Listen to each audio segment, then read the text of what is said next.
नमस्कार साथियों, चैनल में पुनः आप सभी का स्वागत है। देखते हैं आजकल जिस टॉपिक पर चर्चा हो रही है कि संसद के कार्य, संसद सदस्यों के वेतन, उसकी शक्तियाँ, इस प्रकार की चर्चा मैं कर रहा था। आज नए टॉपिक के साथ पुनः उपस्थित हूँ, जिसमें देखते हैं संसद की विधायी प्रक्रिया। ठीक है ना। संसद की जो विधायी प्रक्रिया है, विधायी प्रक्रिया का तात्पर्य है कि विधायी मतलब कानून बनाने की प्रक्रिया। ठीक है ना।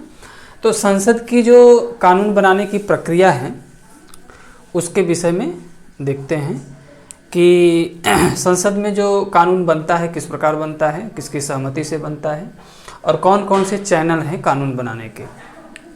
इसके अंतर्गत देखते हैं कि जैसा कि सबसे महत्वपूर्ण कार्य है, संसद का सबसे महत्वपूर्ण जो कार्य है वह है देश के लिए कानून बनाना। ठीक है ना। देश के लिए कानून बनाने का जो कार्य करती है वो कौन करती है? भारतीय संसद करती है। ठीक है ना। यह देश का सबसे बड़ा सर्वोच्च स्तंभ है, सबसे बड़ा स्तंभ है। जैसा कि मैंने पूर्व में भी बताया था कि जो संसद के कितने अंग हैं, 3 अंग के विषय में मैंने चर्चा किया था। कौन कौन से? पहला हमने बताया था लोकसभा, धन राज्यसभा और धन राष्ट्रपति, है ना। यह 3 अंग हैं संसद के, यह 3 हैं और तीनों अंगों से मिलकर के संसद का गठन हुआ है। कानून निर्माण की जो प्रक्रिया है इन्हीं तीनों चैनलों से गुजरना पड़ेगा। यानी कोई भी कानून बनाना है तो इन तीनों की सहमति होना अति आवश्यक है। इसमें भी मुख्य रूप से तीनों की सहमति के आधार पे ही देश के लिए कानून बनता है। जब किसी प्रस्तावित कानून को लोकसभा तथा राज्यसभा द्वारा पारित किया जाता है तो पारित करने के बाद लोकसभा या राज्यसभा द्वारा पारित जब कर दिया जाता है तो उसे विधेयक कहा जाता है ना। यानी कि जो कानून पारित होगा राज्यसभा और लोकसभा की सहमति हो जाए, यानी कि लोकसभा और राज्यसभा की किसी कानून, किसी विषय पर बने हुए कानून पर सहमति हो जाए तो उसे क्या कहते हैं? उसे विधेयक कहते हैं, विधेयक कहते हैं। ठीक है ना। वह विधेयक होता है। लेकिन जब उस विधेयक पर राष्ट्रपति अपनी अनुमति दे दे, है ना, ये कह रहे हैं कि जब जैसे विधेयक बन गया और विधेयक पर राष्ट्रपति जो है भारत का हस्ताक्षर कर दे या अपनी अनुमति दे दे तो वह क्या हो जाता है? वह अधिनियम हो जाता है। अधिनियम हो जाता है। तो लोकसभा राज्यसभा द्वारा विधेयक को पारित कराया जाता है। यदि दोनों पारित कर देते हैं और वह विधेयक जब राष्ट्रपति के पास जाता है तो क्या कहलाता है? अधिनियम हो जाता है। राष्ट्रपति अपनी सहमति दे देता है या उस विधेयक पर हस्ताक्षर कर देता है तो वह अधिनियम हो जाता है। तो विधेयक, अधिनियम कब बनता है? जब राष्ट्रपति अपनी सहमति दे देता है। साथ ही साथ जो मुख्य रूप से कानून का निर्माण हो जाता है इसी प्रकार से। और ये भी जानना जरूरी होगा कि संसद में पेश किए जाने वाले विधेयक और उसके पारित करने की प्रक्रिया जो होती है मुख्य रूप से यह एक चैनल होता है कि कोई विधेयक जो है सबसे पहले लोकसभा में पेश हो या राज्यसभा में पेश हो। लोकसभा में पेश होगा तो राज्यसभा में जाएगा, राज्यसभा में पेश होगा तो लोकसभा में जाएगा और राष्ट्रपति अपनी सहमति या अनुमति दे दे तो वह विधेयक अधिनियम हो जाता है। तो यह चैनल है एक तरह से। ठीक है ना। ये तो कॉन्सेप्ट आपके क्लियर हो गए होंगे। बराबर वनडे कंपटीशन में इस प्रकार के प्रश्न भी जो है पूछता है कि कोई विधेयक अधिनियम कब कहलाता है। तो कोई विधेयक अधिनियम कब कहलाता है? जब राष्ट्रपति अपनी सहमति दे देता है तो वह अधिनियम कहलाता है और कानून निर्माण की प्रक्रिया जो है वह पूर्ण मानी जाती है और अधिनियम वह लागू कर दिया जाता है। इस प्रकार का यह चैनल है संवैधानिक रूप से यह व्यवस्था जो बनाई गई है ये इस तरह से आप देखेंगे। साथ ही साथ ये भी जानने का प्रयास करेंगे कि जो विधायी प्रक्रिया है, विधायी प्रक्रिया में अब देखेंगे कि जो विधेयक अधिनियम बन जाता है वो ठीक है, लेकिन कुछ विधेयक ऐसे भी हैं, ठीक है ना, कुछ विधेयक ऐसे भी हैं जो केवल लोकसभा में ही पेश किए जाते हैं, ठीक है ना, और राज्यसभा में तो जाते हैं, लेकिन यह जरूरी नहीं है कि राज्यसभा अपनी अनुमति दे दे, सिफारिश जो है कर सकती है। तो जैसे मान लिया हमने धन विधेयक के संबंध में, धन विधेयक है, विनियोग विधेयक है, वित्त विधेयक है, ये कुछ ऐसे विधेयक हैं जिसके विषय में जानना अति आवश्यक है। और बराबर जैसे धन विधेयक के संबंध में आपके एक दिवसीय परीक्षाओं में प्रश्न जो है बराबर आता रहता है। तो धन विधेयक के संबंध में जो बातें कही गई हैं इसी प्रकार से कही गई हैं कि जैसे धन विधेयक है तो धन विधेयक के लिए यह बाउंडेशन है कि वह केवल लोकसभा में ही पेश होता है, ठीक है ना, यानी कि सबसे पहले धन विधेयक जो है लोकसभा में पेश होता है। अब देखिए कि जो धन विधेयक की परिभाषा है ना, संविधान में, भारतीय संविधान में धन विधेयक की परिभाषा संविधान के अनुच्छेद 110 में दिया गया है। यह बराबर जो है आपके प्रतियोगी परीक्षाओं में पूछता है कि धन विधेयक का उल्लेख संविधान के किस अनुच्छेद में है, तो अनुच्छेद 110 में। अब देखिए कभी कभी उल्टा प्रश्न भी पूछ देता है कि संविधान का अनुच्छेद 110 किसकी परिभाषा करता है, तो किसकी परिभाषा करता है, धन विधेयक की परिभाषा करता है। बहुत ही इंपॉर्टेंट है, यह बराबर जो है प्रश्न आपके परीक्षाओं में पूछता रहता है। तो धन विधेयक की जो परिभाषा है मुख्य रूप से संविधान के अनुच्छेद 110 में दिया गया है। तो संविधान के अनुच्छेद 110 के अनुसार धन विधेयक को राष्ट्रपति की सहमति से लोकसभा में पेश किया जाता है। किसकी सहमति से, भारत के राष्ट्रपति की सहमति से, है ना, राष्ट्रपति की सहमति से। तो राष्ट्रपति की सहमति से यानी संविधान के अनुच्छेद 110 के अनुसार राष्ट्रपति की सहमति से जो है धन विधेयक कहाँ पेश किया जाता है, लोकसभा में, ठीक है ना।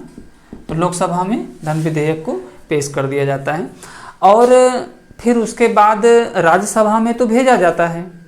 देखिए ये जानना जरूरी है कि धन विधेयक एक ऐसा विधेयक है जिसे सबसे पहले लोकसभा में ही पेश किया जाता है। हमने अन्य विधेयक के संबंध में भी चर्चा किया था कि धन विधेयक हो, वित्त विधेयक हो, ठीक है ना, या विनियोग विधेयक हो, ठीक है ना, यह इसकी जो धन विधेयक, विनियोग विधेयक, वित्त विधेयक है, इसको जानना इसलिए ज़रूरी है कि यह मुख्य रूप से सबसे पहले लोकसभा में ही पेश किया जाता है, उसके बाद यह राज्यसभा में जाएगा। लेकिन कोई विधेयक इसके अलावा यानी धन विधेयक, विनियोग विधेयक और वित्त विधेयक के अलावा और कोई विधेयक हो तो उसे किसी भी सदन में पेश किया जा सकता है ना, चाहे लोकसभा में पेश हो सबसे पहले, चाहे राज्यसभा में पेश हो। तो लोकसभा में पेश होगा तो राज्यसभा में जाएगा और राज्यसभा में पेश होगा तो लोकसभा में आएगा। लेकिन धन विधेयक सबसे पहले यह लोकसभा में ही पेश होता है, ठीक है। राष्ट्रपति की सहमति के द्वारा लोकसभा में पेश हो गया, उसके बाद वह राज्यसभा में जाता है। राज्यसभा, अब मान लीजिए विधेयक राज्यसभा में चला जाता है, राज्यसभा सहमति देता है या न देता हो, तब उसे लोकसभा अध्यक्ष को यह प्रमाणित करके, यानी कि धन विधेयक ही है, प्रमाणित करके इसे भेजा जाता है। तो लोकसभा यह निर्णय कर देता है कि कोई विधेयक धन विधेयक है या नहीं है। यह भी जानना जरूरी होगा कि कोई विधेयक धन विधेयक है या नहीं है, इसका निर्णय कौन करता है, लोकसभा अध्यक्ष करते हैं। लोकसभा अध्यक्ष, यानी कि कोई विधेयक धन विधेयक है या नहीं है, इसका निर्णय कौन करता है, इसको प्रमाणित करने का कार्य कौन करता है? लोकसभा अध्यक्ष करता है। अब देखिए कि लोकसभा में धन विधेयक को पेश कर दिया गया और लोकसभा अध्यक्ष द्वारा उसे प्रमाणित कर दिया गया और उसे यह बता दिया गया कि यह धन विधेयक ही है, तो राज्यसभा उस विधेयक को रोक नहीं सकता। राज्यसभा भी उस विधेयक पर अपनी सहमति दे देता है।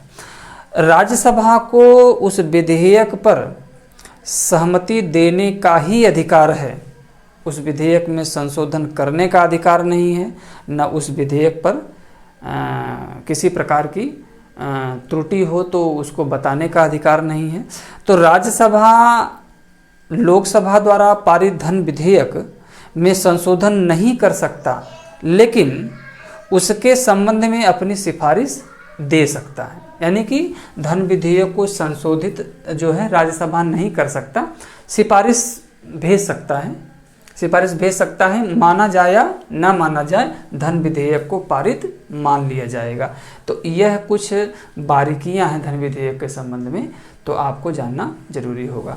कोई धन विधेयक है या नहीं, इसका निर्णय कौन करता है? लोकसभा अध्यक्ष करता है। यह जानना जरूरी है। यह आपके परीक्षाओं में भी आता है, यह पूछता है कि कोई धन विधेयक है या नहीं है, इसका निर्णय कौन करता है? तो कौन करता है? लोकसभा अध्यक्ष करता है।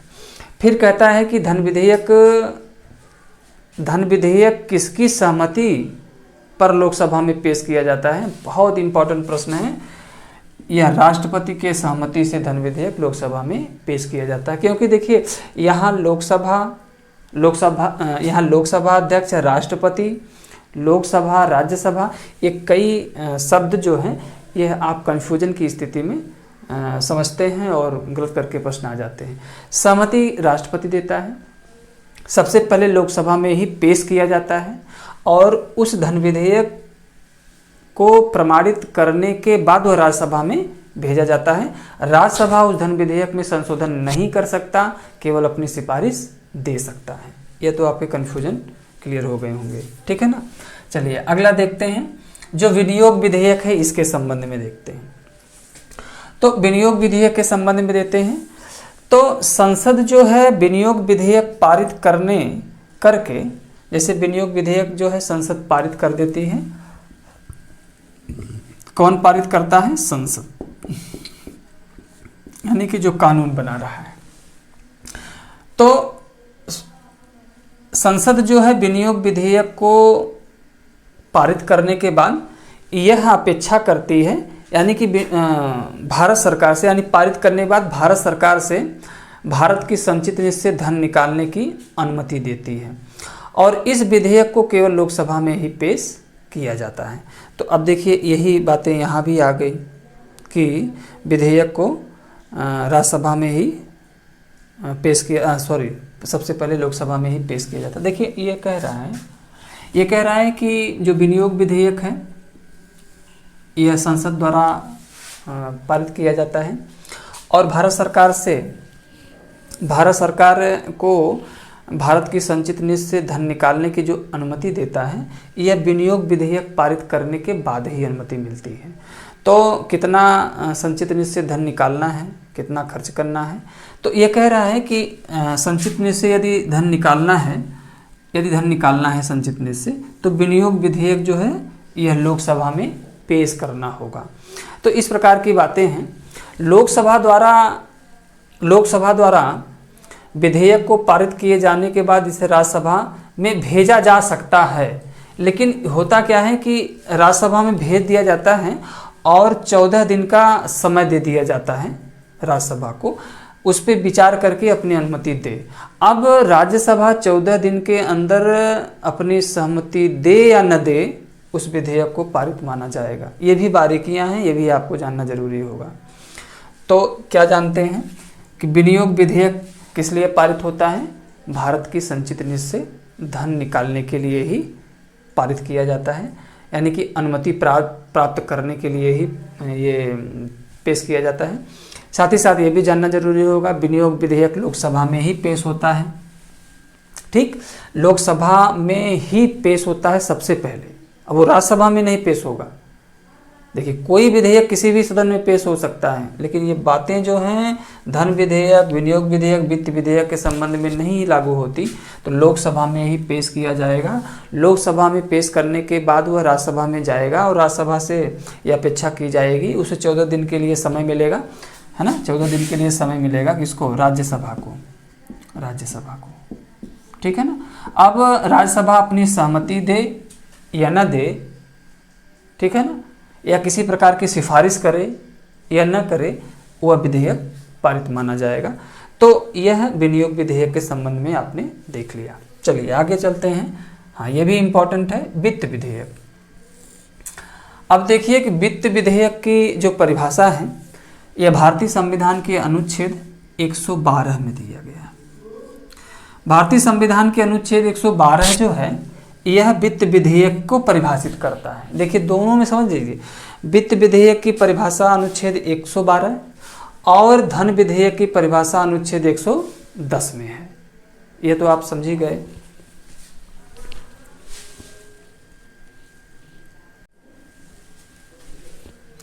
तो वित्त विधेयक की परिभाषा हमने बताया कि अनुच्छेद 112 में, तो दोनों में देखिए 110, 112, धन विधेयक, वित्त विधेयक, यह जानना जरूरी है। ये अनुच्छेद तो बराबर पूछता भी है। तो जो वित्त विधेयक की परिभाषा है संविधान के अनुच्छेद 112 में, अब जो परिपाटी धन विधेयक के संबंध में फॉलो करनी होती है वही परिपाटी जो है वित्त विधेयक के संबंध में भी फॉलो करनी होती है। वित्त विधेयक को केवल लोकसभा में ही प्रस्तुत किया जाता है और वित्त विधेयक के संबंध में राज्यसभा तथा लोकसभा की वही शक्ति प्राप्त है, ठीक है ना, जो धन विधेयक के संबंध में या विनियोग विधेयक के संबंध में दी गई है। वित्त विधेयक को पारित करने में तथा अधिनियमित करने में उसी प्रक्रिया का अनुसरण किया जाता है जिस प्रक्रिया का अनुसरण धन विधेयक और ये विनियोग विधेयक के संबंध में किया जाता है। तो यह भी जानना जरूरी है। यदि आप धन विधेयक को जान जाएंगे तो आप वित्त विधेयक को भी जान जाएंगे, लेकिन अनुच्छेद दोनों का अलग है। अब देखिए वित्त विधेयक के संबंध में भी वही स्थिति है कि वित्त विधेयक को सबसे पहले लोकसभा में पेश किया जाता है। देखिए इसके लिए भी लोकसभा, वित्त विधेयक को सबसे पहले लोकसभा में पेश किया जाता है। अब लोकसभा में पेश हो गया तो फिर वह राज्यसभा में जाएगा। तो राज्यसभा में जाएगा तो वह वित्त विधेयक में किसी प्रकार का संशोधन की गुंजाइश जो है राज्यसभा को नहीं है और न राज्यसभा किसी प्रकार के संशोधन की सिफारिश मतलब भेज सकता है, करे चाहे न करे। तो यह क्या है कि सबसे पहले लोकसभा में पेश हो गया, ठीक है ना, तो फिर राज्यसभा में जाएगा। तो संशोधन तो राज्यसभा कर नहीं सकती, यानी वित्त विधेयक के संबंध में संशोधन तो कर नहीं सकती, हाँ सिफारिश दे सकती है। साथ ही साथ उसके बाद वित्त विधेयक पारित माना जाएगा। तो इसका ये जो चैनल है किसका, धन विधेयक का और विनियोग विधेयक का, वही चैनल, ठीक है ना, आपके वित्त विधेयक का भी है। तो इसको जानना जरूरी होगा। आगे चलते हैं, ये थोड़ी सी नई टॉपिक है, भारत की संचित निधि से किए जाने वाले व्यय। तो भारत की जो संचित निधि है, संचित निधि के माध्यम से किनको वेतन मिलता है, ठीक है ना। तो जैसा कि आप जानते होंगे कि भारत की जो संचित निधि है मुख्य रूप से संचित निधि से धन निकालने की अनुमति जो मिलती है, हमने बताया कि विनियोग विधेयक के माध्यम से ही मिलती है। विनियोग विधेयक पारित कर दिया जाता है और सरकार से संचित निधि से धन निकालने की अनुमति दे दिया जाता है। किसको मिलता है भारत की संचित निधि से वेतन?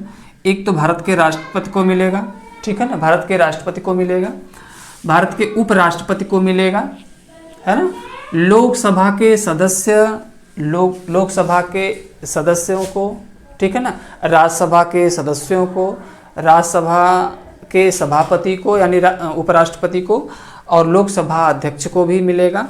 और किसको मिलेगा? भारत के महान्यायवादी, है ना, भारत के नियंत्रक एवं महालेखा परीक्षक, और साथ ही साथ उच्च न्यायालय तथा उच्चतम न्यायालय के न्यायाधीश एवं मुख्य न्यायाधीश को भारत की संचित निधि से वेतन दिया जाता है, प्रतिमाह दिया जाता है।